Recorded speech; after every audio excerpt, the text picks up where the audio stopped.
নিজে নিজে একটু বলেন না আল্লাহর কাছে, নিজে নিজে একটু বলার চেষ্টা করে, দুটো হাত তুলে আল্লাহ রাব্বুল আলামিনের কাছে সম্মিলিত ভাবে না বলে, যদি ইমাম সাহেব আপনার মনের কথা জানে না, আপনি নিজে নিজে একটু আল্লাহর কাছে নিজের মনের কথা একটু বলেন।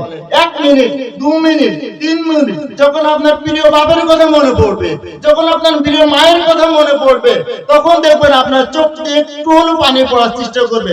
আপনি যদি হাতটা তোলেন আর হাতটা নামিয়ে দেন, আপনার মনটা তো নরম হবে। দুনিয়ার কাজে আমরা এমন ব্যস্ত হয়ে গেছি, আমাদের মনটা এখন আর নরম হয় না, চোখ দিয়ে আর পানি পড়ে না। জাহান্নামের ভয়ে চোখ দিয়ে পানি পড়ার কথা, জান্নাত লাভের আশায় চোখ দিয়ে পানি পড়ার কথা, কিন্তু সেই জন্য আমাদের পড়ে না।